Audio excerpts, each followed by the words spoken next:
Bom, pessoal, dando continuidade aí, né? A gente estava falando sobre a hidrografia da Europa.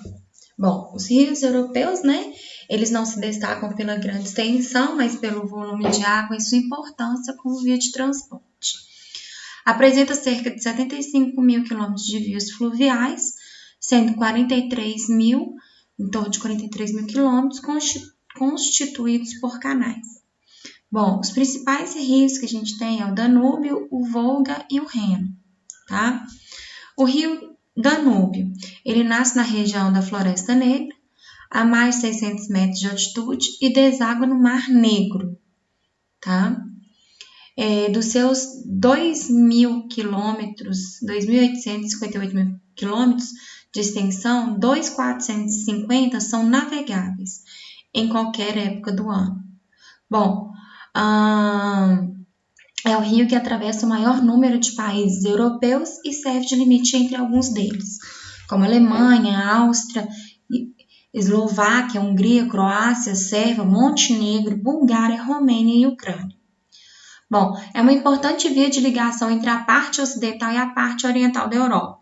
Ele também comunica com o rio Reno através do canal de Ludwig e do rio Meno, tá?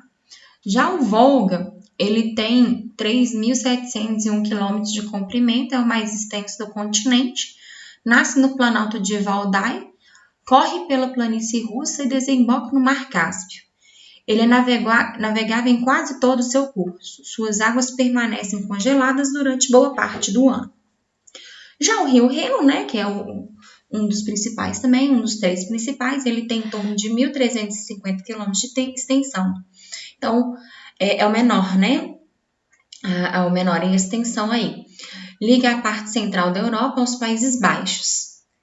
É navegável de Basileia até o Mar do Norte.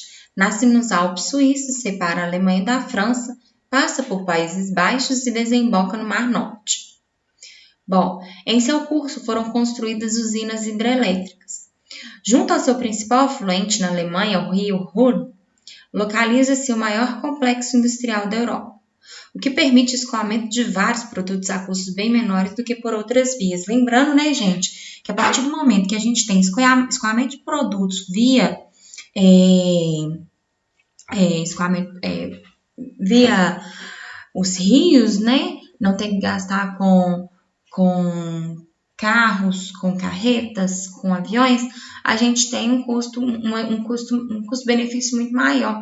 Os produtos, eles passam a ter um preço mais bacana, tá?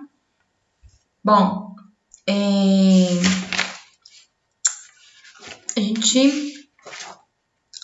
o Reno comunica-se com vários rios através de canais e liga o oceano a várias regiões industriais, tornando o Porto de Roterdã, localizado em sua foz, um dos mais movimentados do mundo. Aí a gente tem uma fotografia de transporte de mercadorias do rio Reno, na Alemanha. A gente tem vários outros rios importantes, né? Mas que tem o papel de escoamento, que tem o papel de abastecimento, tá? Mas os três mais importantes são esses que a gente falou agora. Então, quais são os que a gente tem importante dentro do continente europeu? O Tejo, né? Do Douro e Minho, em Portugal, o Tejo, Douro e Ebro, na Espanha, o Seno, Loire e Ródano, na França, Tamisa, na Inglaterra, Potibre e Arno, na Itália, Vistula e Oder, na Polônia, Elba, na República Tcheca e na Alemanha, Don e Dnieper, na Rússia, Dnieper, na Ucrânia e em Belarus. Os dois principais centros dispersores de águas da Europa são os Alpes e o Planalto de Valdai, tá? O que são esses dispersores de água, né, gente? É o que vai fazer ele ter um curso, tá? De dispersores de água. Bom, a gente também tem os lagos aí europeus, tá? A Europa apresenta numerosas regiões de lacustres. Na Península Escandinava, aparece o Vänern e o Vättern, considerados lagos residuais, na Finlândia. Existem alguns milhares de lagos formados a partir de processos resultantes da escavação de geleiras, tá? Só para vocês entenderem, quando eu falo em lacustre, o que é um lacustre, né? O lacustre é relativo ao lago mesmo, que é um lago que está próximo a um lago. Então, as regiões de lacustre são regiões próximas a lagos, tá? Então, na parte europeia da Rússia, localizam-se grandes lagos como o Ládoga, com 18 mil quilômetros quadrados, o maior da Europa, e o Ônega, tá? Os mais belos lagos da Europa localizam-se nos Alpes, com destaque para o de Genebra, entre a Suíça e a França, o dos 4 cantões, não vou saber falar o nome, o de Zurique e o de Neuchâtel, na Suíça. O de Constança, entre a Suíça e a Alemanha, que funciona como regularizador do curso do Reno, e o de Como e o de Garda, na Itália. É os nomes difíceis, né? Que você fala assim, como que? Não, gente, é o lago que chama Como mesmo. A gente fica meio assim, sabe? Porque tem hora que nem você entende direito. Mas, enfim, são essas. A gente não precisa também se ligar a esses nomes, porque a gente precisa de saber quem são os 3 principais, né? Divisores de água aí, que os rios, que são o Volga, o Danúbio e o Reno. Tá ok, pessoal? Então, agora a gente vai falar um pouquinho da Ásia.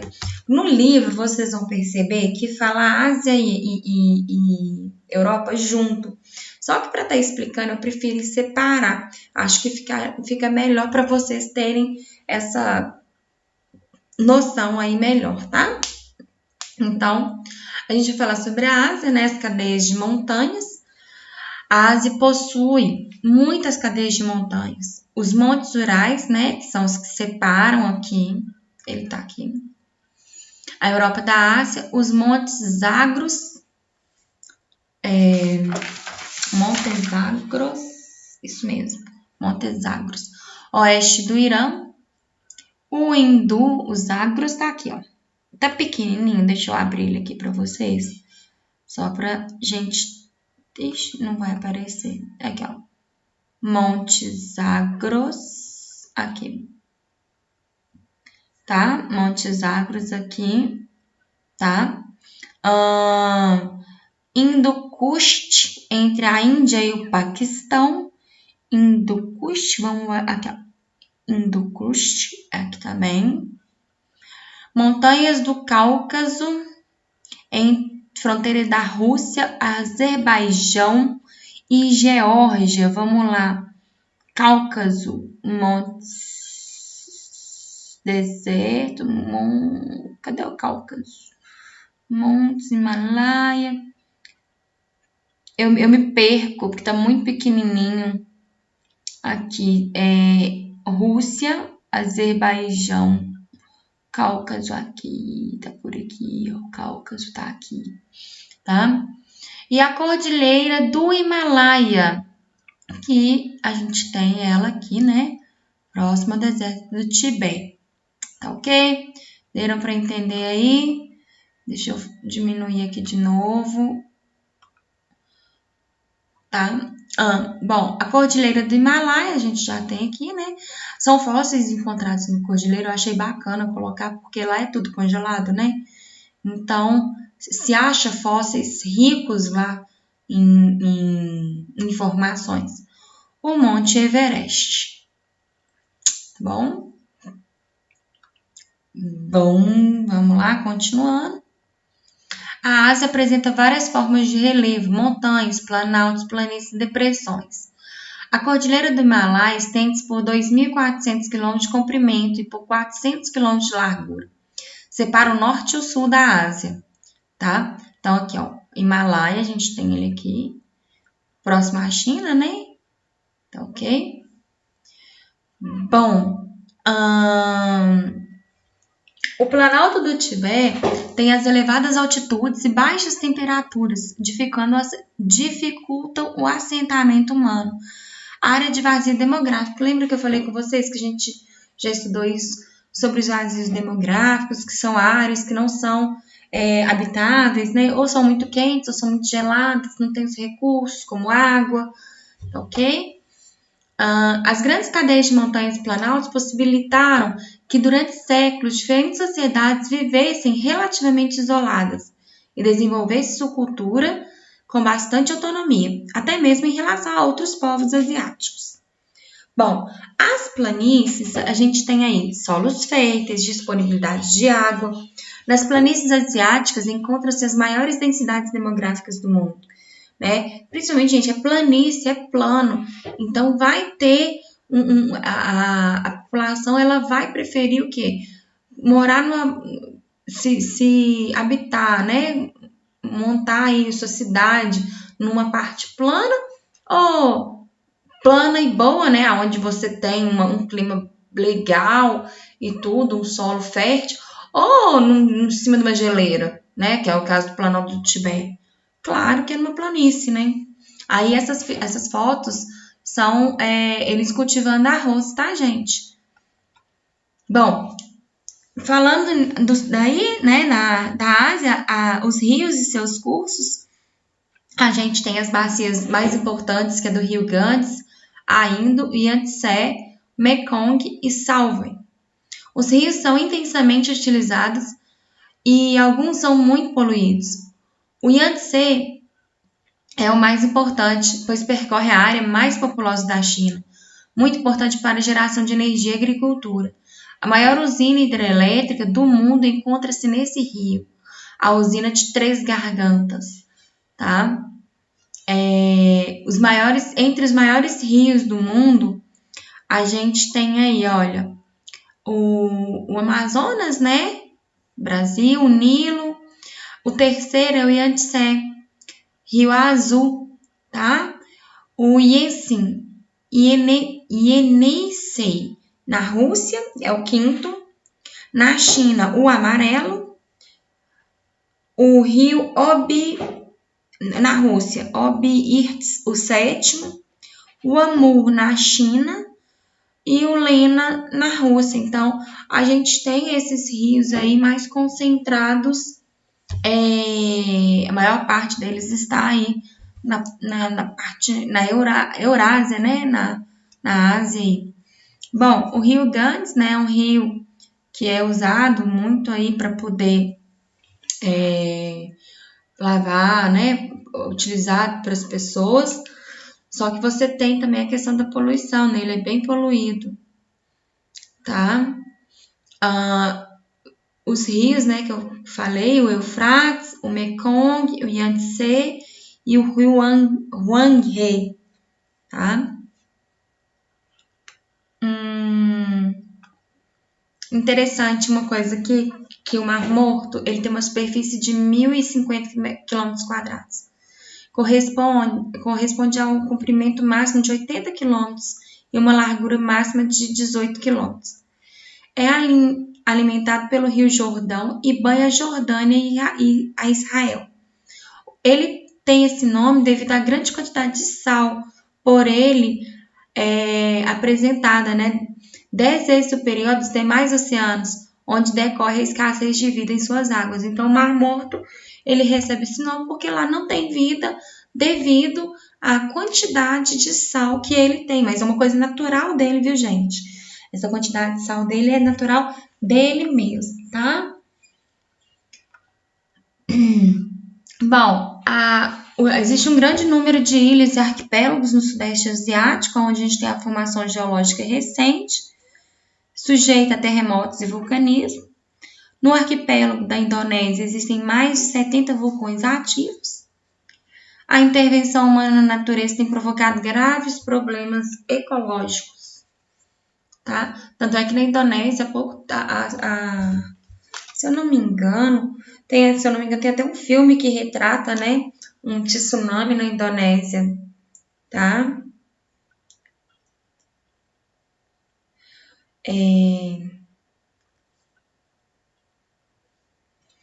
Então, a gente tem aí essa situação na Indonésia.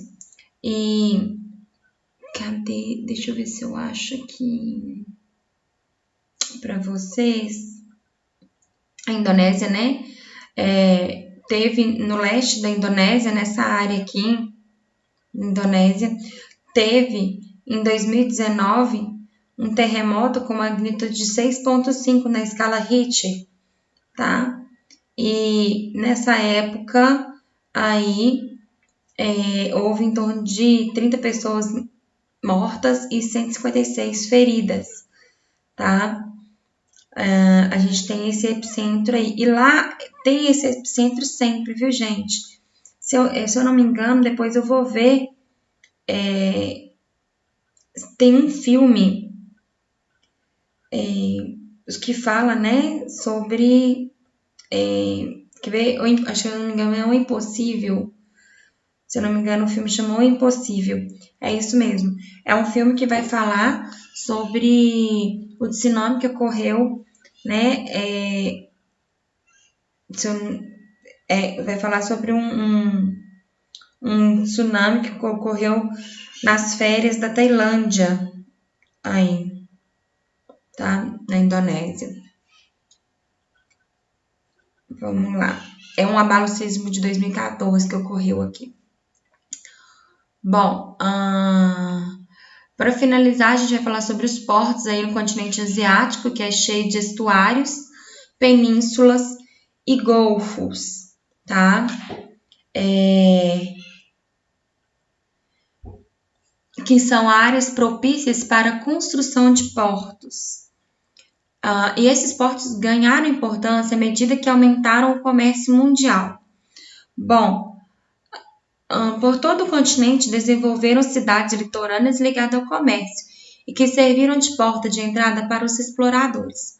Hoje, as cidades mais ricas e populosas estão na planície junto aos rios e áreas litorâneas. Os Golfos Pérsico e de Omã são as principais rotas do petróleo nos países do Oriente Médio. Estão situados estrategicamente entre o Oriente Médio e o Índico. Então é isso, gente. A gente finaliza aí, né? Até na página 14 do livro didático de vocês, tá? Então, até a próxima aula. Fiquem com Deus.